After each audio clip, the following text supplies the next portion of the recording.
Bonjour Serge Kofi. Bonjour Ruth. Comment allez-vous ce matin? Je vais très bien. Super. Good morning, Serge. Good morning. Excellent to have you on the platform. Yeah. Science and Technology Tuesday. What can we expect today? Lot of things. Beaucoup de choses. All right, take it away. Bonjour à tous et à toutes et bienvenue dans cette chronique SciTech. Je suis Serge Kofi. Alors, les robots humanoïdes savent se déplacer, s'exprimer, reconnaître et même sentir. Aujourd'hui, ils sont en passe d'acquérir une autre capacité inspirée de son créateur, le sens du toucher. Le mois dernier, des scientifiques de l'université de Munich en Allemagne ont présenté une peau artificielle permettant à nos alter-ego faits de câbles et d'acier de ressentir un contact physique. Une évolution nécessaire pour que les robots puissent enfin sortir de leur cage et interagir plus étroitement avec les humains sans mettre en péril la sécurité de ces derniers. Pour mettre au point cette peau synthétique, les chercheurs ont commencé par étudier les humains.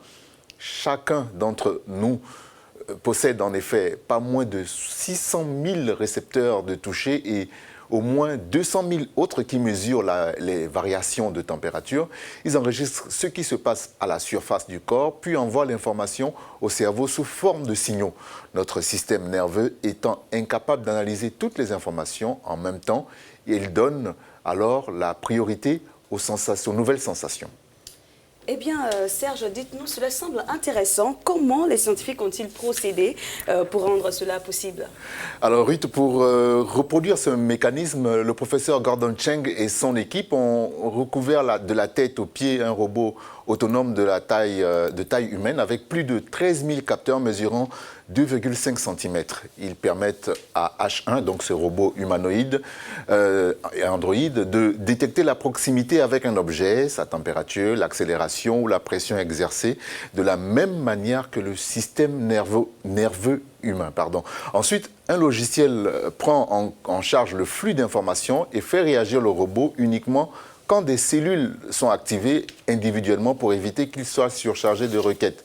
Les chercheurs travaillent désormais à la conception de capteurs de plus petite taille et dont le coût de fabrication serait inférieur. À en croire les experts, la prochaine génération de robots sera en mesure de travailler main dans la main avec les humains, d'où la nécessité de doter ces machines de la sensation de toucher, ne serait-ce que pour assurer la sécurité des salariés qui interagiront à leur côté. Grâce à cette peau artificielle, la machine sera en effet en mesure de ressentir une présence humaine, et cela même si la personne ne se trouve pas dans son champ de vision. En 2015, un travailleur allemand de 22 ans est mort en voulant installer un robot sur une chaîne de montage dans une usine de Volkswagen en Allemagne. L'incident est survenu alors que le technicien mettait en route la machine avec l'un de ses collègues.